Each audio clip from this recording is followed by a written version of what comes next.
Hi, Jamie.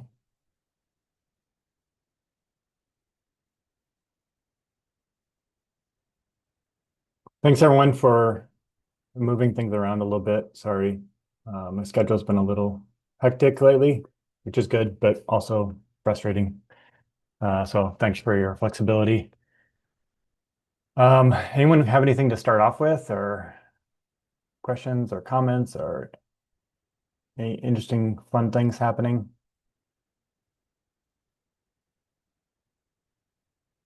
Any successes, any quick wins? I'm trying to upload all my pictures. Hold on. My before and after pictures of my project.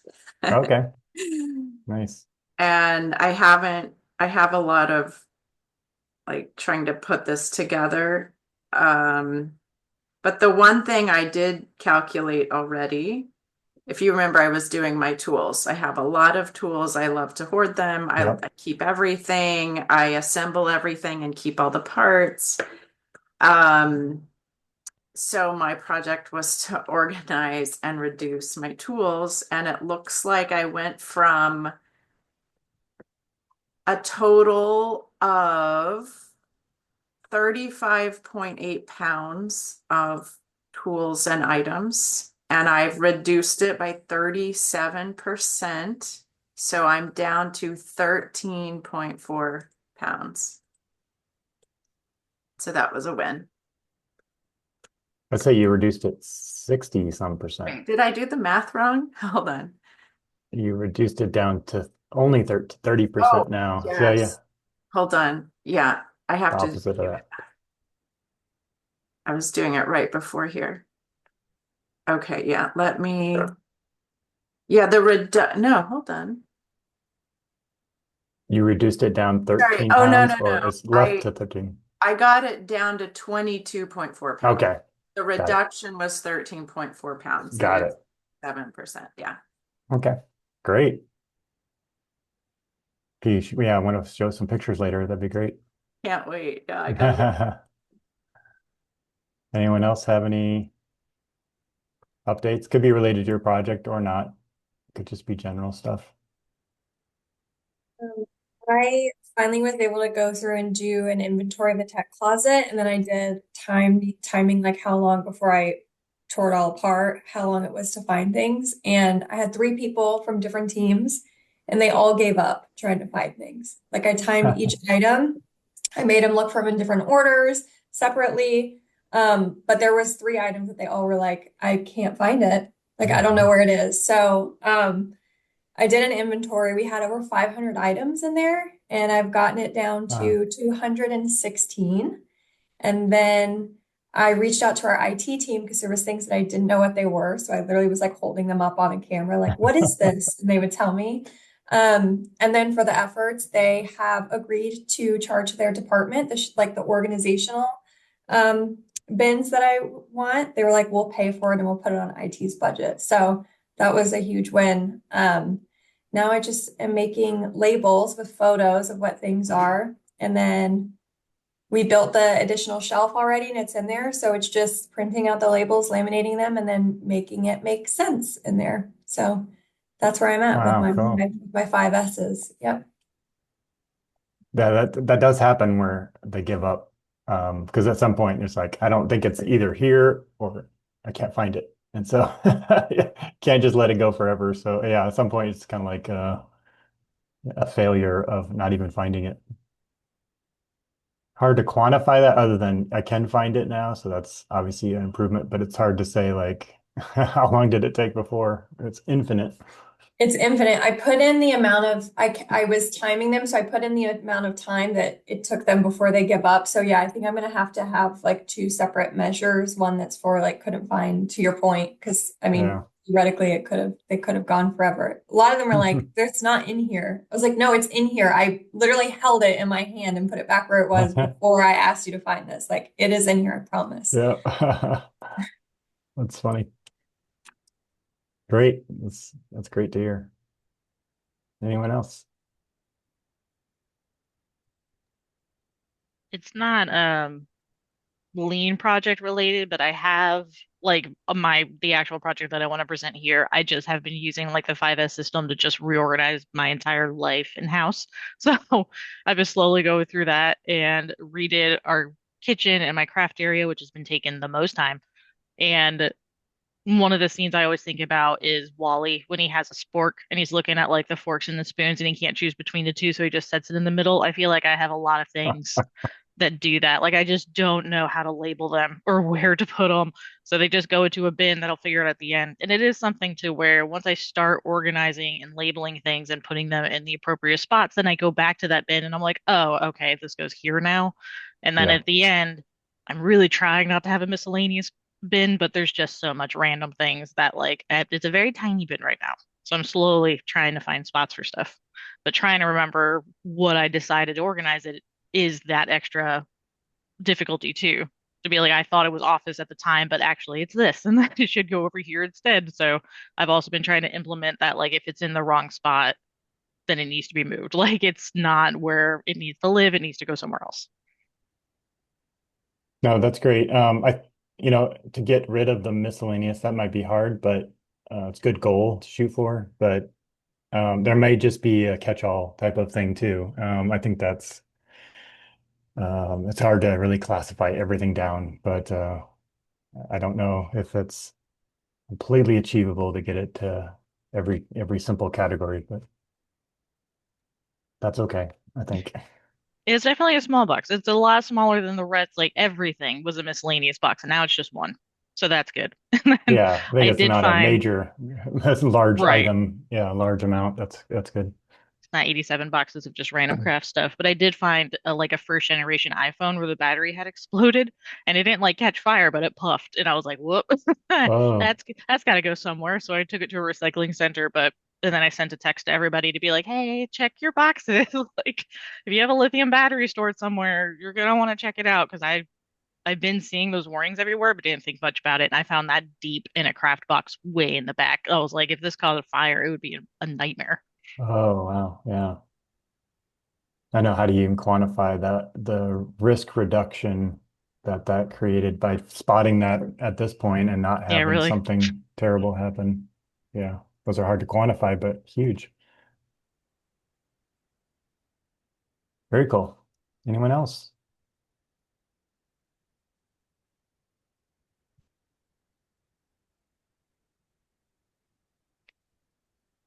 Don't have wins, but I have lots of questions.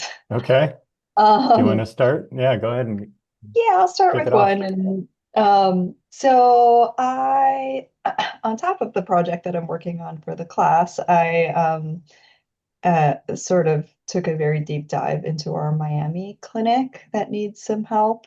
And essentially, like, some people on the call will know what I'm talking about. Like, we need to get all of the animals that are going to have surgery in a day into the clinic, examined, pre-medicated for surgery, and in their cages.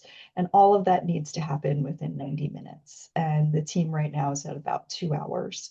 And I'm trying to figure out like there's distinct phases of this intake, and I'm trying to figure out the appropriate tact time for each of the phase or for the whole thing and what like it means for the individual worker. So if everything needs to be done within 90 minutes, but the first phase for the animal is that they and their person get checked in at the front desk, and then the next phase is that the animal goes back and gets examined by the doctor. And then the next phase, and that's pretty much it. There's like a runner in between too. So I guess those are the three phases. Like You said check in and then exam and then like a there's prep. a there's a person that runs the animal to the back. So I guess those are really the three phases. When the exam is done, then the animal is put into a cage. Um, and I'm trying to identify the appropriate tack time and like if I want to give each role like here's an amount of time we need to be shooting for, like the front desk needs their time should be Hmm. X minutes. Um, and I'm sort of stuck. So the goal is 90 minutes from when they arrive at check-in, or are all the surgeries done like in a batch, or how's that performed? Yeah, so we like do intake essentially. Lorena's like, I know the answer. I've got it. Hey, so I a couple years ago I actually did a project where I timed our staff, Mhm. since like this is kind of the area that we specialize in, and Yeah. um, I collected some average times on these specific things that you're talking about. Mhm. And we did it based off of, we tried to do it with a model of having just like a doctor and two support staff. And I don't know what your breakdown is with your staffing, but we did that with our smaller clinics that we work with in mind. So I have a document actually that has these times written down with like the intake. Let me look at it really quick. It looks like it's broken down by patient intake of owned patients, asking them the five simple questions, going over release instructions, the dog pre-op exam and pre-medication. And then we also broke it down by dealing with more fractious dogs. Um, and I can send that to you if you'd like it, because I have Sure. all of that information. I don't have like the specific data points, but I do have the end report available. Yeah, I'd love to see it. That Okay. would be great, Marina. And I'd also like to understand kind of like the theory behind it. So like if um if we're say like we need to take in 60 animals um within 90 minutes and there are multiple things happening at the same time. So, we'll take the first person that showed up, they'll spend 2 or 3 minutes with the people at the front desk, then they go sit back down, and then the runner comes out and gets that animal, and then the exam takes about 2 minutes, and then the animal gets put in their cage. Like that needs to happen for 60 animals in 90 minutes. And like where I'm stuck is sort of like, am I calculating the tack time? Like the last animal needs to be going to the back with like at 87 minutes or something, because like multiple things are happening at the same time. Is my question making sense? Like, how Yep. do I Yep. calculate Yeah. that? Yeah.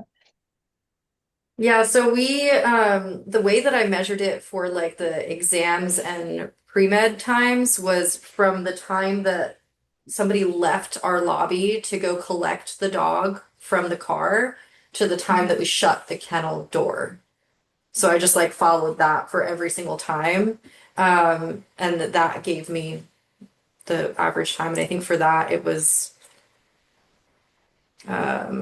like 4 minutes and 32 seconds, which seems like kind of long, but we have a big building and like a lot of lobby space, and our parking lot's pretty large, so they had to like walk across all of that time. So it might look different for you, but Yeah. it can at least give you like a jump off point.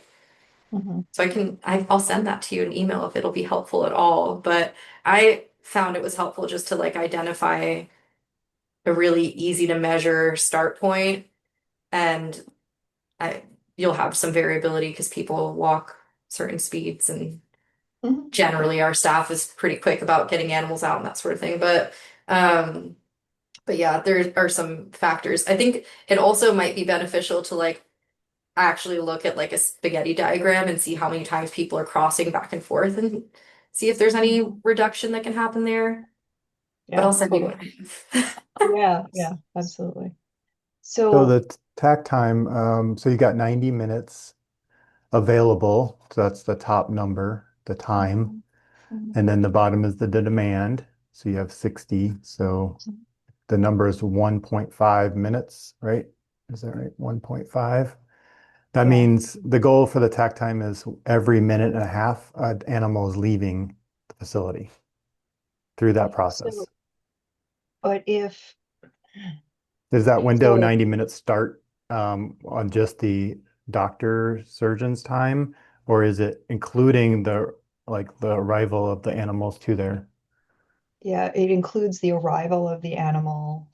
Um,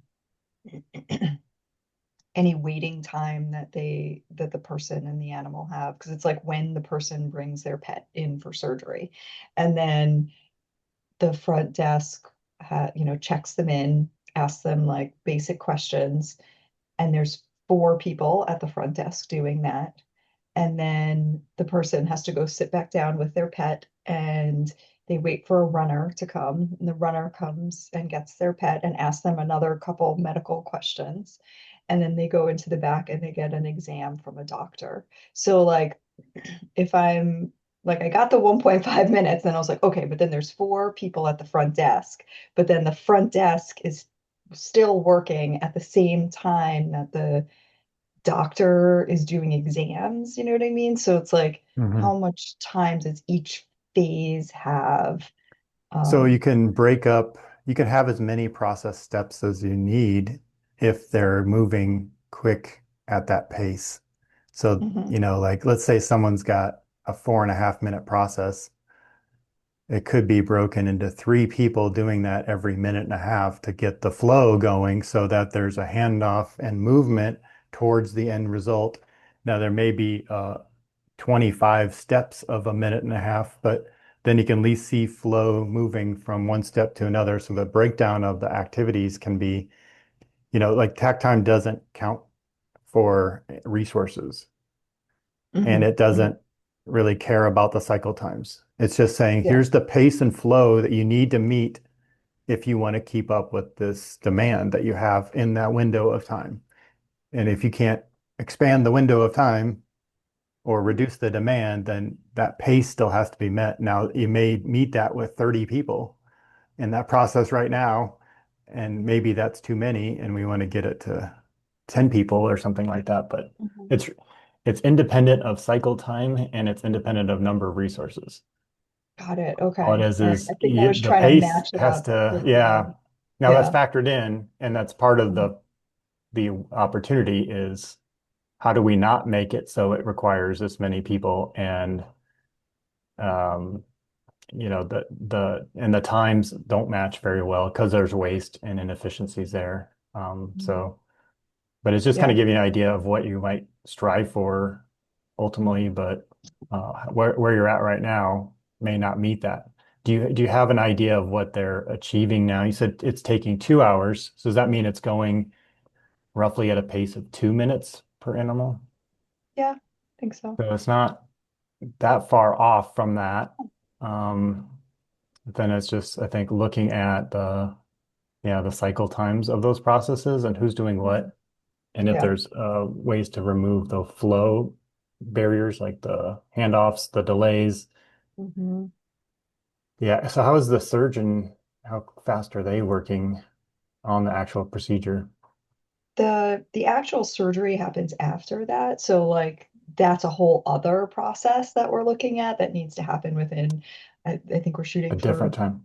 This yeah, is we're just gonna have prep, getting them animals ready exactly. for the surgery. Oh, okay, okay. Yeah, exactly, exactly. So there, the doctor's part is just the physical exam, and that's definitely not the bottleneck. I think Lorena and a spaghetti diagram. Actually, that's one of my requests from the team was like, I want you to count the number of times the front, because they have this wonky system where like the front desk staff has to get up and they shuffle behind all the people at the front desk, look at the next person on the list, then shuffle back, and then they Yeah. call the person when they get to their desk and the person can't hear them. So then they start walking around the lobby looking for the person.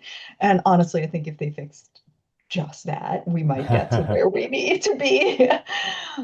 So yeah. And even thinking about the value add is the surgery, right? And so everything else is needs to assist or support that. And if it doesn't directly support that, that's an opportunity that, to really need to do that. What is the value of this? Is it making the surgery better? Is it supporting the preparation needed? Yeah, I think there could be a lot Yeah. of waste there. One of the things in the video had the balance operator balance chart. You remember that? Mhm. It had like different process steps and then it had the tack time line, and then you could see how long does each step of that process take Mhm. against that tack time Yeah. pace. And then you could I see have to this be one's honest, four that chart, minutes. I was like, ah! That's scary.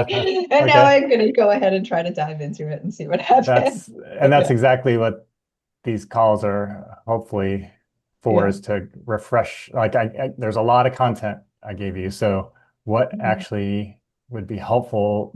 Now let's go back to that. So I'm going to try to pull up like a whiteboard or something. I can do that. New whiteboard. Okay, so if we took, can you see that? Okay, Yep. so here we've got the different steps of their process, and there's a check-in process and a exam and then a move process, and then some kind of moving into the caging, or putting animal into the cage. Mhm. And then you have this tack time of 1.5 seconds of a goal. And then you're looking at the times for each of these, comparing to that to see where is the opportunity. And you're looking for the ones that first cannot do that process in that amount of time, for Mhm. either just because that task is very complicated and time consuming, or there's a waste in that process. You know, how much of this time is actually waste and how much is value add time. Mhm. But as you look at those times, and maybe Lorena's data can help get some rough estimates, um, because it's the imbalance of some of those steps that may be part of the challenge, but maybe some of the work can be shifted over as well. Sometimes that's Mhm. an easy Yes. solution, is this person's part is faster, and so they could take on more things if we could cross-train and show them how to do that. Or Mhm. you take and you add a second person here.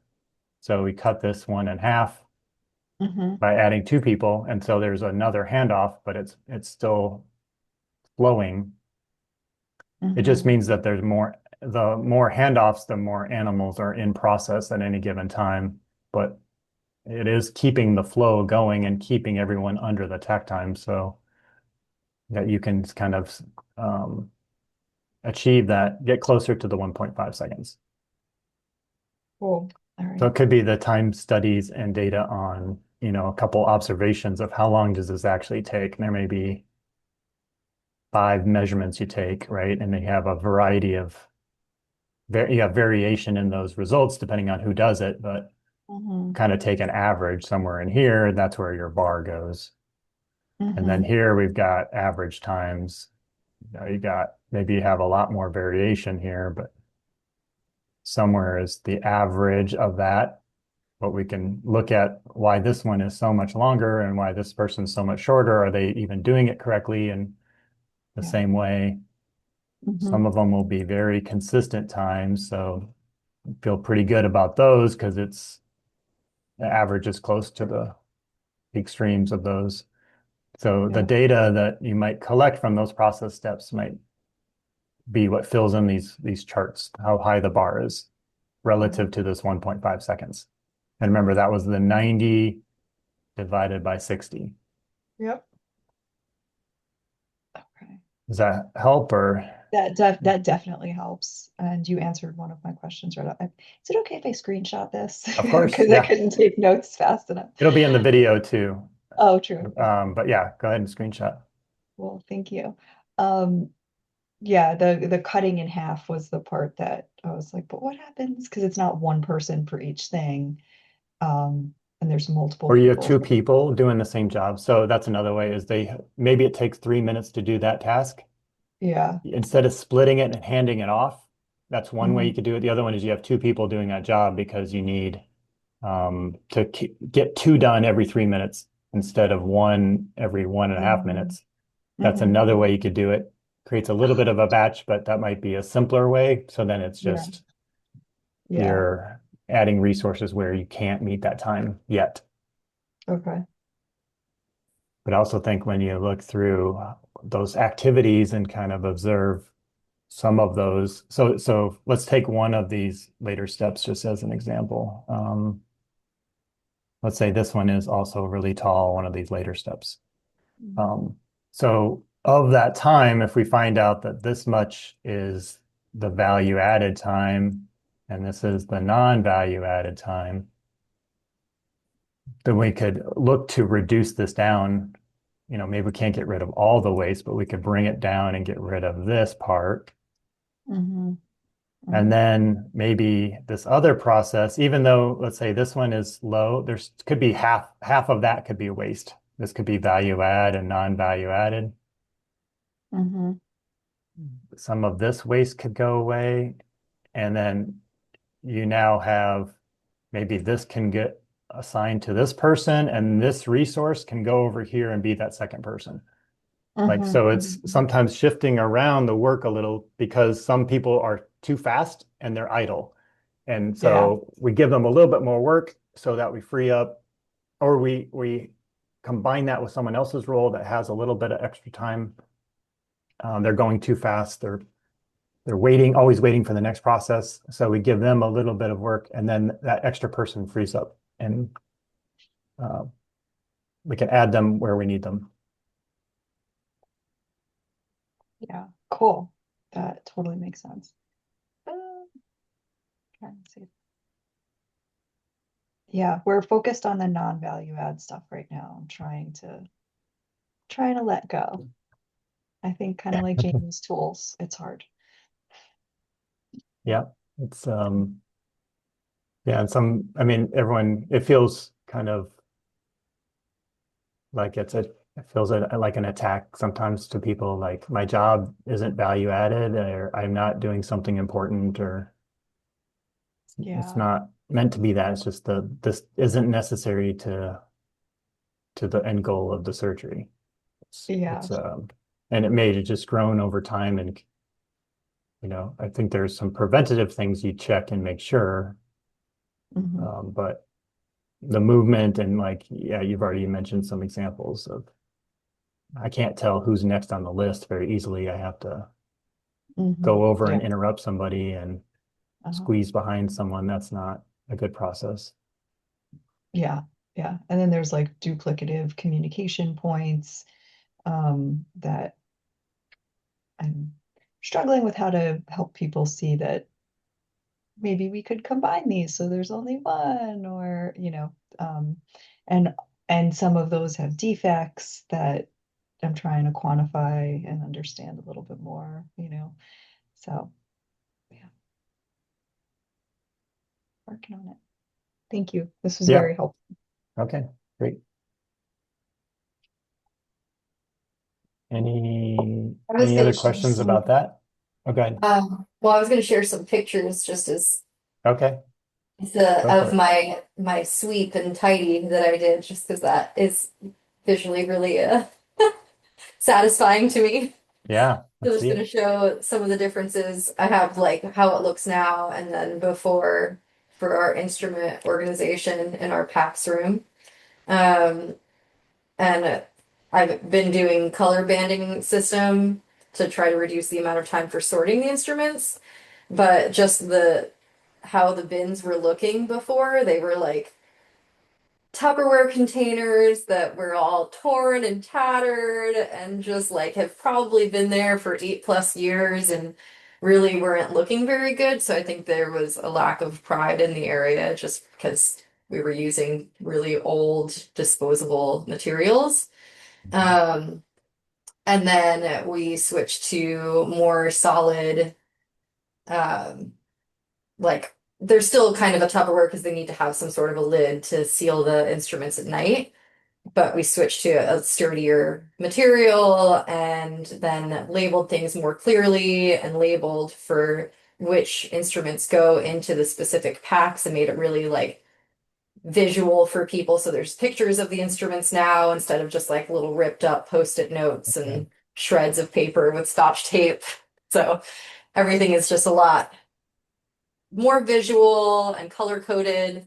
And it's been working out really nicely. I've been getting some data on it, and so far it looks like we have like a 56% reduction in time for sorting instruments. And just overall, I think people are happier because they've been begging for new bins for a long time, and just people have more pride in the area and just like enjoy working back there a little bit more with it having more of a system and being more organized. So it seems to be just like really well received by the staff that are doing it. What's the color coding represent? So the color coding is just specific colors for specific instruments because there are certain ones that look really similar to each other. Yeah. So when they're sorting, they can just put the dark blue ones together and they go in the bin that has the dark blue label on it. They Oh, still are that's great. expected to know what the instruments are and what the names are. So there's also a picture of the instrument with the name listed below. But the information that is really relevant to what they're doing at the time is at the top. So, like, which pack does it go into and what color band is associated with that instrument is at the top. And the bands stay on, yeah. They're silicone. Silicone specific for instruments that can be sterilized, so they're safe for up to 425 degrees. And it was a struggle to find ones that were safe for over 250, so they could actually be sterilized in the steam sterilizer. But I was able to find some, and yeah, if anybody wants the link to the website, the one place that does sell these, I can.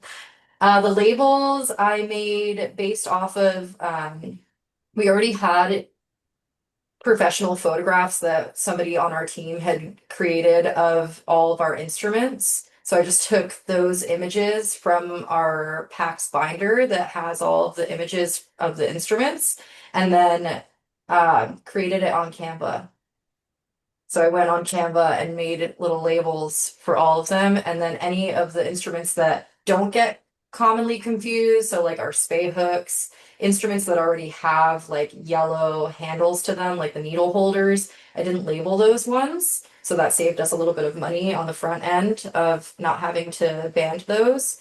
And those just have black and white boxes around, so they don't have a color associated with them because they're not ones that usually get confused. Yeah, and everything's laminated too, so it can be cleaned on a weekly basis. That was another big piece of it. How many tools total do they need?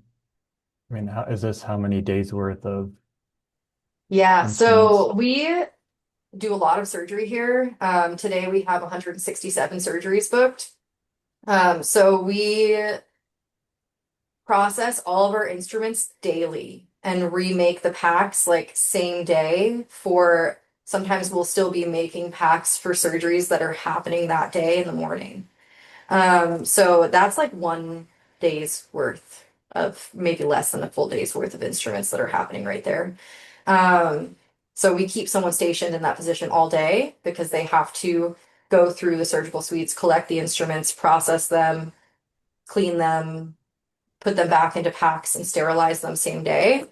So it's like These are it's a the full. completed used instruments, what we're The looking what? at. Are these the ones that have already been used? They need to be These are cleaned, or they're clean, and clean, so the already ones clean? on the orange towel there are finishing their final step and being Okay, sorted into the bin. So all the instruments in these bins are clean. When they get placed into like circulation to be cleaned, they get all put together in the same area because in surgery, our surgeon's primary focus is just like moving on to the next patient. So they're just going to drop them all in a bin of a little bit of like a cleaning solution. And mhm, then the person who is working in this PACS role, they go and they collect the instruments throughout the day and pull them back to the area where they get processed. got it. But I didn't change any of that because Yeah. that's already in Okay. place. Yeah, and I think for those types of processes, that's a little harder to go after of the procedure itself, working with the doctors and things like that. But yeah, I think it's easier to start with the surrounding support processes, get some momentum there, and then eventually maybe there's opportunity like, hey, I like what you're doing here. We should have more of a structured tray that we use on each procedure and have a layout on the trays that is consistent and maybe they already have that, but you start looking at the flow during the procedure itself and but I think getting some wins outside of that gets some excitement around going after some of those harder things where it's we have to be more careful about the changes that are made because it don't want to impact the animals in some negative way. Great, it's really cool. Good job. Thank you. Any questions or need any help continuing, or is that the main focus of the project? You're just kind of wrapping up the details on this? Yeah, I'm kind of just wrapping up. Trying to just get a little bit more data. I don't know like how many data points I guess I should be looking for. It's kind of hard for me to collect the data, honestly, because it's like not 100% my job. I am involved with this in some aspect because I help with the training of the people who learn how to do this role, but I've been having to like step away from my primary role to go stand back there and like take times a couple of times throughout the day, and it is only like in a couple of seconds increments, but it's hard to get back there when they're doing this particular process. So I have like 7 or 8 of unbanded and banded instrument times, but I just don't know how many data points you typically recommend for something like this. It depends how much change in the data there is. So the more dramatic the change in the results, then the fewer data points you need Okay. to kind of prove that. So if we're talking about 10% reduction, maybe you need more samples. If it's 30, 50% reduction, only a couple samples might be needed each. Okay. Cool. So yeah, if you want to share that, we can look at that. So it'd be like that you're looking at the time to sort and put the right instruments into the right bins. Mhm. Is that the time specifically, or the whole, like a larger process around that, which this part is included? It was just the sorting specifically that I was looking at. And based off your recommendation, I just made them a list of 5 instruments, and I had 2 lists that I was using. So I was using one that was in the old style of being a post-it note and very difficult to read and not color-coded. And then I was using another one that is color-coded, clear, stands up, is like easier for them to read and following the same kind of process. Okay. And that's what I've been doing for collecting the data, is just having them find me those 5 instruments. Okay. And then taking those times. But I can do a few more. I'm also the one who's putting all of these bands on because I didn't want to interrupt any other workflow for this project. So, and this like not the funnest thing in the world because I put bands on 600 instruments so far. So, and I'm about to do another 600 to go get our other building complete. So I was hoping that I have enough data points that I don't need to keep collecting more. Yeah, send me what numbers you got so far. We can take a look at it. Or if Okay. you want to post that somewhere, it may be enough. I mean, if you're, just see what the difference is in the numbers. But it depends basically on the amount of change that you see. So the more subtle the change, if it's only seconds of reduction, we might need more samples. If it's significant change and obvious, then you don't need a whole lot of data to prove that. Let me see if I can snip it to you. Okay. Great. Anyone else want to go next?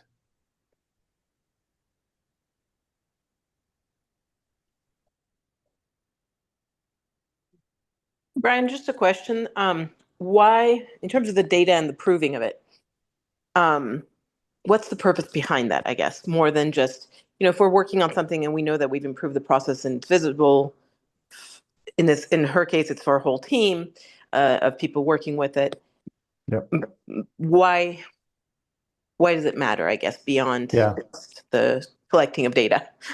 So it just makes it a little bit more objective. And then if you get to report out an actual number versus it's better, it has more impact, and that could help with buy-in or kind of understanding the benefits there. I think people are shocked, in my experience, about the percentage reductions in either space or time or improvements. Like, yeah, it's better. And then you say 45% better, 33% better. It's kind of shocking for some people that that's getting those kind of numbers as a percentage. And so I think just helping to show that it is working. So it's real numbers versus, yeah, intuitively, subjectively, feeling. we feel Yeah. better. Yeah, yeah. Yeah, And but I then guess it may be good for quantifying for some reason that says this is some kind of impact that it's going to have on us, ability to handle more work or to bring in more work or something like that. yeah, I mean, I mean, I definitely understand it in the context that we were just using. But I guess it's more in my application where, it's a point. I'm the point of contact. I'm the person who's going to feel the benefit, and I'm the one who's going to notice it. I don't Yep. need to convince myself. I know that it's going to improve it, Yeah, sure, a certain amount of numbers is great because then, yeah, absolutely, I can see, wow, that's a dramatic improvement versus non-dramatic improvement, yeah. and the use of time. But I guess it's a question more of, when you're talking about the number of data points that you need, where do you make that cutoff depending on the process and the type of work that you're doing? Yeah, so I guess a general comment is a lot of organizations, they're really diligent about the numbers at first because they're trying to understand the impact and the changes and stuff. And then over time, they become less worried about it because they just trust that this is working and these are good things and we don't need to track it as detailed. So there is kind of like a maturity that groups go through that once they understand this does work, these things are helpful, this is a good thing to do, 5S is a good thing, I don't need to sell the business case to it anymore, then the infrastructure to track it in detail and try to capture these numbers goes away a bit. So I think some of it is just initially, if you're trying to help convince others, if you're already convinced and you don't need that detail, that's fine, unless you, in the back of your mind, say, maybe that number would help me stick with it or ensure that I keep doing that process and I don't drop it because I remember the benefits there. But yeah, if it's just you and you don't need that convincing, Right. you really don't have to do that data No, collection. perfect. That makes sense. Yeah. No, I can definitely see the value of it when you're having to pitch it to others and everything else. And there is an internal value absolutely to understanding it, but I think there's also a loss in terms of efficiency and, the amount of data that you have to collect. Then essentially you're also wasting and Time, creating waste if in it's time not, in that yeah, sense. data collection takes time. Yeah, and it is we want to minimize that, but yeah, and I don't track everything I do, right? I'm not to a point where I'm collecting data on all things. So where it matters though, and important things and things that like, is this working or not for me? I want to know that the changes I make actually are working. So I do want to track it. I don't want it to say, yeah, it feels better. Um, but yeah, not everything I do I sit and try to quantify a number to. Thanks. Yep. Any other questions about something about data or where I'm trying not to go down this path of hypothesis tests, but that's a whole aspect of Six Sigma where you look at how many data points, how many samples do I need, what's the average difference, what's the variation, what's the risk level of making a call that says there's a statistical difference. If you really like data and numbers, then that's your pathway. And but sometimes we can do some simple things that without going into that detail. But happy to if anyone wants to. I can open up another pathway with green belt or black belt training if you really like the data part. But I left that out intentionally.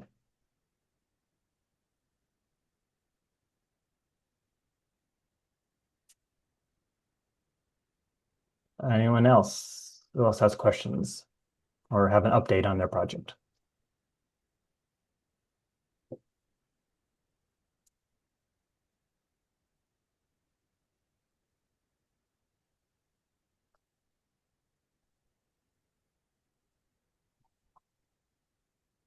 anyone needs some help, Deborah can assist as well with anyone's projects with getting some data put together or bouncing some ideas off or working through helping facilitate a discussion. Yeah, absolutely. If anyone needs a hand and need to sort out through data as well, I work a lot with data. So I'd be happy to help.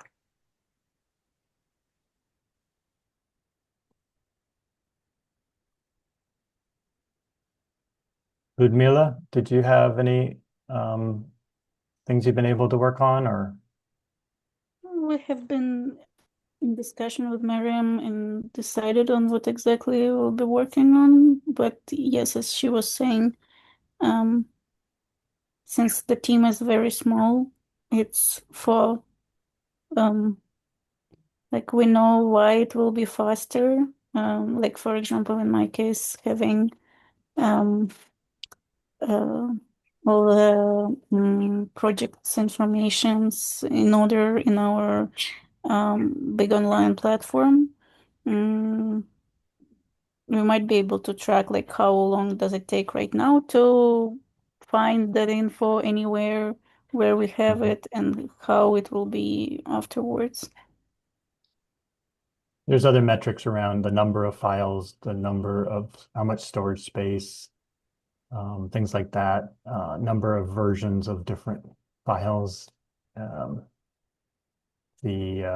then time to find or retrieve those. Those are other metrics. So like the other people doing 5S activities, how many items were removed, how much weight of those items, like Jamie had, the quantity of items, the space reduction from digital space or physical space. Sometimes distance or walking distance on a physical space, I can get to things faster through the distance saved. If things are brought closer together, not really applicable on the digital side. But there could be storage costs that could be impacted by the storage space. You have to pay per gigabyte of storage, and you can cut 2 gigabytes out of the storage. There could be some cost savings and impacts to be measured and looked at.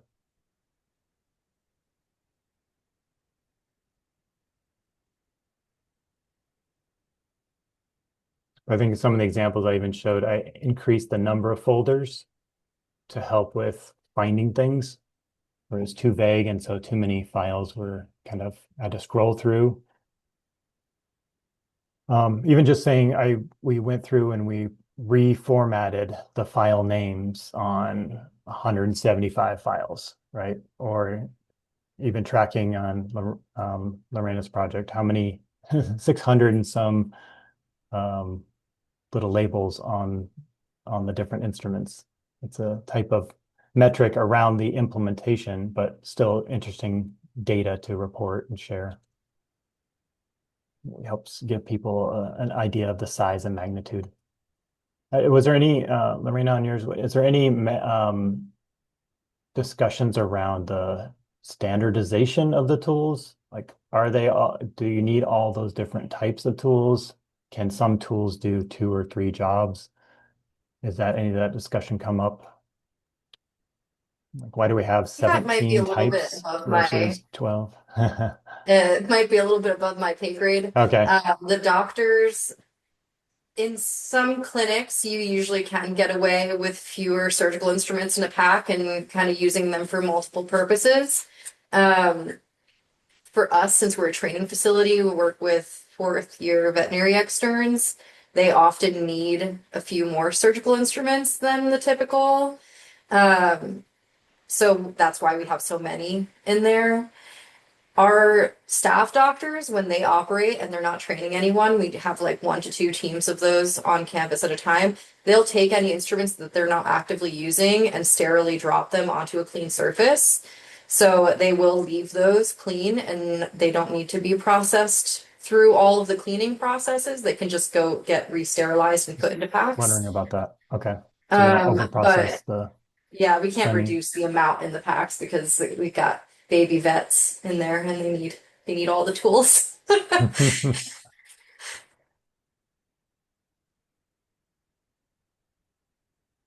Good. Any other questions? Everyone feel good about the progress so far? Jamie, Scotto, did you have any other questions too? Kind of jumped off from the Again, tack time one, but if you want to go back to some other questions, if you had any others. I'm trying to start my team on non-value add steps. And maybe this is, one of those like discussion, like how to lead a Yeah. discussion questions. They're really having a hard time like finding like specific steps that are not in value add. So I use the criteria that you gave us in the course, just modified it a smidge just because we don't have clients paying for things or customers paying. We have to think about our donors who support Yep. us and keep us going and things like that. So I made the question something like, if you had to explain it to a donor, they'd be cool with the fact that you do this. And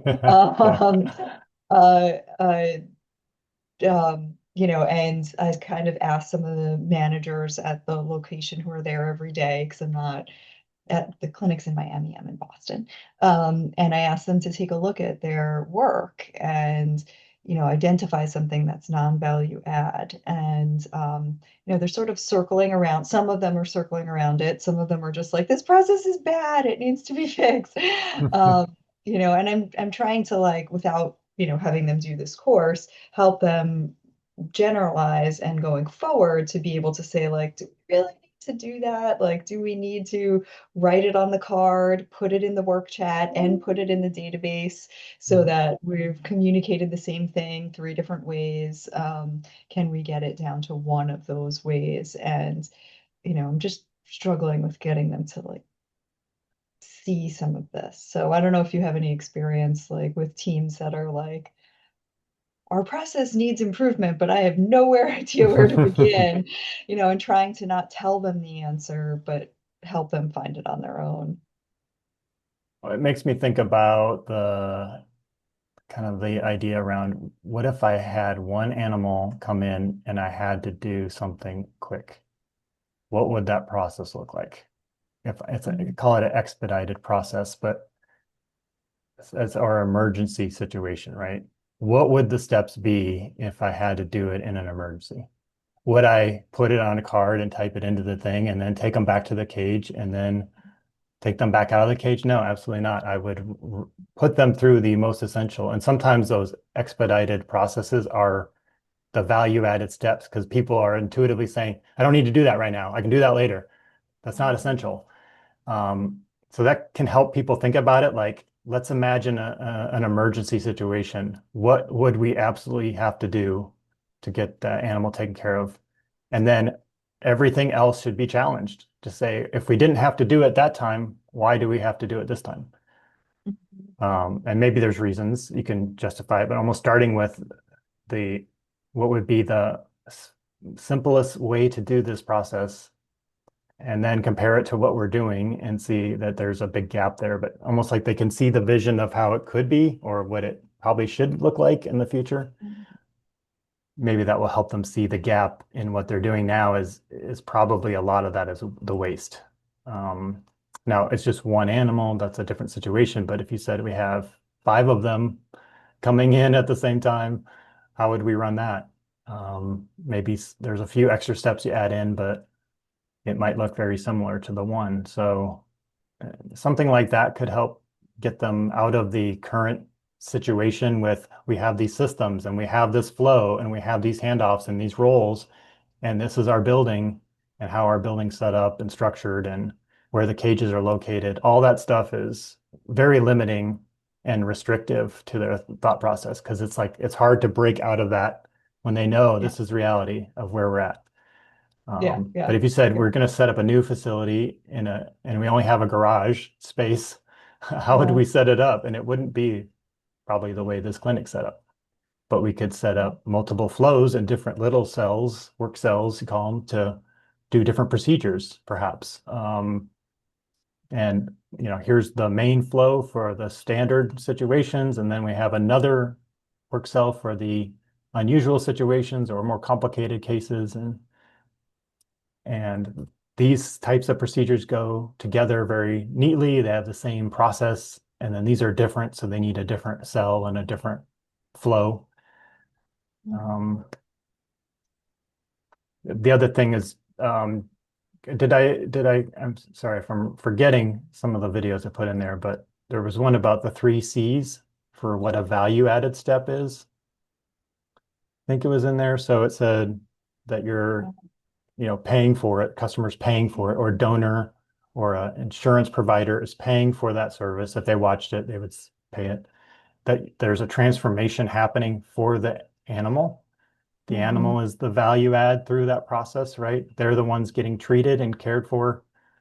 If you can't tell a difference from when someone processed them before and after, they're either getting medication, they're getting some kind of clearance or a safety assessment to make sure they're okay to go through the surgery. But the paperwork doesn't make them more ready for the surgery or actually do the surgery. So what is the essential things that the paperwork does? And that could be the required stuff, the non-value added but required. But we want to say, what is the least amount of work we have to do to meet the required stuff to either get it into our system or meet some kind of regulations that we have to meet without overdoing it. Yeah. I don't know if there was a video, but you gave us a slide, and I actually copied that slide and showed it to them because, I think, and then really like the emergency example, I gave them kind of like the 3 C's as like, this is our criteria for whether it's a value add or not. And I think it's still, escaping people, but they do deal with emergencies all the time, even though we're not an emergency clinic. We're the only veterinary clinic anywhere around. So people come in with all sorts of things. So there is like a really clear process that they follow sort of naturally because they have to respond right away. And I think that that's something that our team can really relate to. And like, how do they deal with those versus what we're doing here? And kind of breaking it down to that most simple situation and building it back up to where it needs to be because, we do need to stay a little more organized when it's 60 instead of 1 at once. But Right. Totally. But I think also the idea that could be a team of people that are supporting like the pit crew and a car race, right? They each have different roles and it's synchronized because that is more efficient and faster. And everyone has a role and they know where they're sitting and standing and they each jump in at the right time. It doesn't mean, and it may be inefficient for individuals, but the care is being done in a very efficient way at the system level. And so as I think about that differently, I think walking them through some scenarios of the emergency processes, even if it's a different procedure, could they take that same idea to this procedure and say, what would happen if we had to do this as an emergency? Is that really something we would stop and do and hold up the surgery? I don't think so. Here are the critical things we would absolutely do to get that animal into the surgery and get the surgery started as soon as possible, while just making sure everything is done to highest quality. We're not rushing it to make mistakes or errors or put animal in even more danger or risk, but there are things to check, but maybe I think that would help maybe break them out of the current view. But it is hard especially when they're in the building and they're like, this is our systems and this is our structure and this is the layout of the building and this is what the rooms look like. And we don't have space and we don't have these things. We can't do that today. But that's okay. It's not to fix it all. It's to give them a vision to work towards. And maybe there's enough improvements that say we can actually free up some room we can actually free up space in the room to do this in the future if we move that storage out and rearrange the table, and we don't need that long a table and all these different things that could be long-term plans, but get them thinking that there's a better way to run this to keep up. And also hopefully it's not stressful. So it shouldn't be chaotic and frantic we can meet that and at a good pace that is calm and everyone's doing their job and it flows like a nice symphony. Mhm. That's ideal. Yeah, yeah, yeah. Yeah, the stuck on the building, the things that can't be changed, we're really stuck on. We talk a lot about the parking lot and the shape of the parking lot and how hard it Yep. is for, and we're not changing the parking lot anytime soon. So, Everyone has some challenges, right? Yeah. yeah, So yeah, yeah, I yeah. had another nonprofit that complained about their parking lot all the time, right? And so it's never ideal. And so you just Yeah. say, what is the way we're going to handle this Mhm, barrier, right? And mhm. so Yeah. they had to get very specific and very strict about where people parked, and they had to better Mhm. signage and say, you cannot park here, and you have to Yeah, go back here, and you only have yeah. 5 minutes. And if you're longer than 5 minutes, we have to get you out of there or you're going to get towed. And Mhm. all these different scenarios come up, right? But yeah, so they'll never have the perfect situation where all these things are taken care of, but we can create processes to mitigate it or reduce the pain of it. Mhm. Um, Yeah, totally. and then maybe it's a valet service, who knows? But that could be a service that's added to address that if we can free up a resource Mhm. with the way the flow of the process is. So to minimize the struggle of that and to improve the flow as well, right? Just pull up to the Yeah. front, we'll take care of it, Mhm. just like an emergency room. Um, Yeah. We have one clinic that we call it the Taco Bell drive-through, but there was like this weirdly shaped parking lot, and we ended up just making it essentially a drive-through where okay, nice. in that case it's rescue groups like dropping off and picking up their animals, and that actually worked really well. The I bet team was actually. like, "This is nuts! We can't do that!" And it's like, let's give it a try, and it actually Right. worked well. Yeah. Because we were expecting people to park and then get their animals out, but they just basically leave the animals in their vehicles and then, pull right up to the door, and we do them kind of one at a time. But yeah. Yeah. No, I think the clinics will be interesting to see how they I think there's a lot of opportunity there with a lot of these tools, but I think you're Totally. you're looking at the right stuff. Yeah, just Yeah. start with one flow and so you can get the Yeah. ideas going. Yeah. And my crazy self, I'm totally overconfident, especially when it comes to like facilitating meetings. So I'm like, we're just gonna have a Kaizen event, and I'm not at all qualified to do that. But I'm gonna bug probably you and Jamie a lot as I prep for it. And I'm not gonna I can't do it exactly the way the video has us doing it, but That's a different level of experience, but you are qualified, I'll tell you. I think all of you are.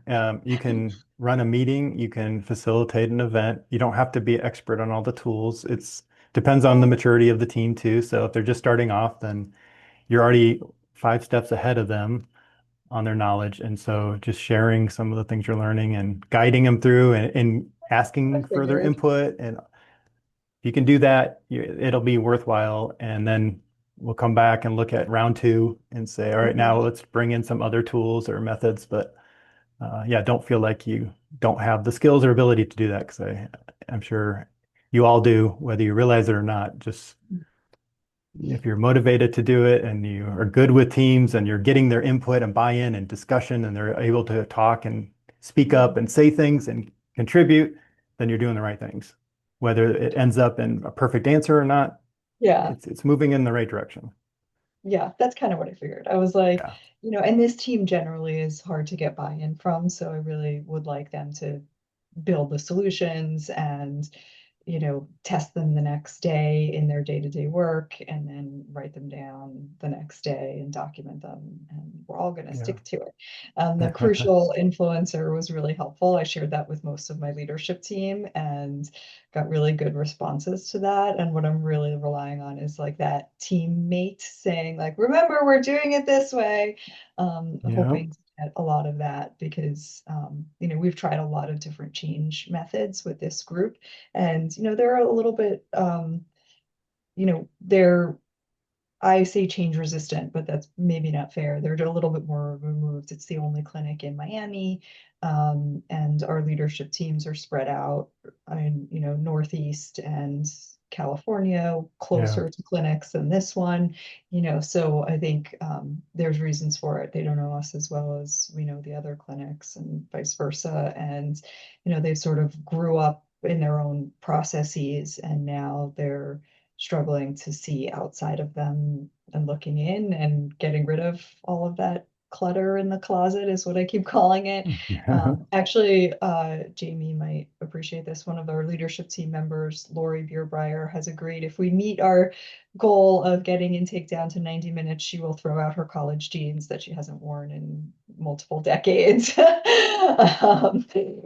So I think, it makes us all laugh. That's So motivation. yeah. So, I'm excited to help them and I really want them to feel like it comes from them. So we'll see how it goes. When are you going back down there? May, I hope, May 11th. Okay, if I let me can get know. I'll everything see what my scheduled. schedule is, but I'd like to Yeah, join if you you're on one of around, those days. Yeah. it would be wonderful, so Yeah. that you can help give solutions and, because even I'm like mired I'm not there every day, but I'm still like, these are our processes, like the emergency situation. I just thought to myself, what if we just take the animals in the back first and then the clients are not holding on to their animals? None of our clinics do it that way, but it creates this whole big thing where we have to keep cats separate from dogs and blah, blah, blah. Oh, yeah. As long as we Been to identify the them. vet clinic before, yeah. Yeah, it's a disaster, and then we've got 60 of them and it's not a huge lobby, so they've got people in the back, like, and that's why they have to go looking for them, and then they like, and some of our staff are sitting behind a desk so they can't see the animal, and they're like, so how big is the dog? I saw a guy the other day lift up a golden retriever to show the front desk person, how big the dog was, and I'm like, this is bonkers. Like, we got to be able to fix this. And maybe just taking the animals away from the people so that they don't have to deal with them. That's something we've never done before, but maybe we can do something like that and flip it around, because that's what they do in an emergency situation. They don't ask, like, you just take the animal in the back and start doing work. Right. And we've never done it that way. I wonder if we could make things a lot faster if we do that. So Could you, another thing that I thought of, can you benchmark with a hospital? Can they go watch emergency room, go to Broward Health or Jackson Memorial or connect with one of them and say, here's our, I don't know how good those processes are, honestly. Maybe yeah. you have to benchmark which one's good, but could they see a process and kind of get some ideas and get inspired by that? I think that could be a way to break out of the current situation. And I'm sure people would be more than willing to allow you guys to job shadow or watch for a little bit. Yeah. Yeah, I would love to do that. If you know of anywhere, like, I can take a look around at what's. I do have a contact at a hospital. I'll make a note here. Let me see if I can find something. Yeah. Yeah, That could be and a good way to do it. Human health is actually really helpful because it's different enough that, like if we went to Lorena's team and visited, they'd be like, well, our parking lot is different, our lobby is, you know what I mean? Like, Yeah. it's too close that like the advantages that another team has might, cloud the thinking. So Yeah. Okay. Let me thank you. see if I can find anyone. Any other questions?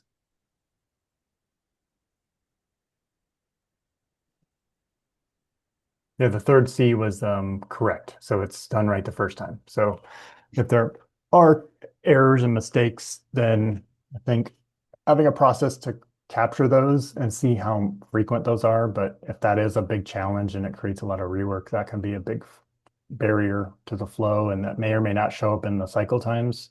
If it's like, oh, okay, I did the work, and then later that comes back with something that need to be fixed, or someone has to do a bunch of extra work to work around the issue. Sometimes that doesn't show up directly, but it does mess up the flow quite a bit. So yeah, we have one thing that has a lot of defects in it, and the team has created it's not part of the intake process, it's more on the discharge side, where our medical records at the end of the day they found were not as accurate. And again, this is the only clinic that has this problem really. So they have managers double checking the records every Mm. day. It takes them an hour plus to do that, which is not an hour that we have factored into our day or our plan or staffing or anything. So I have one of the managers really digging into the defects of that. Which fields is it? Is it a particular person?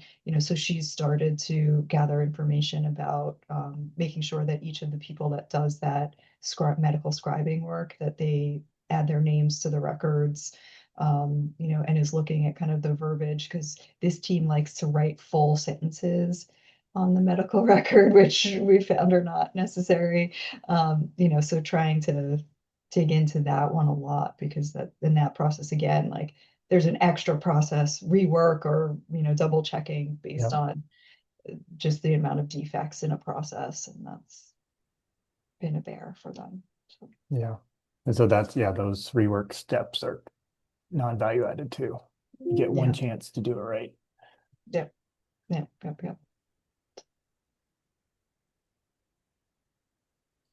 Cool. Okay.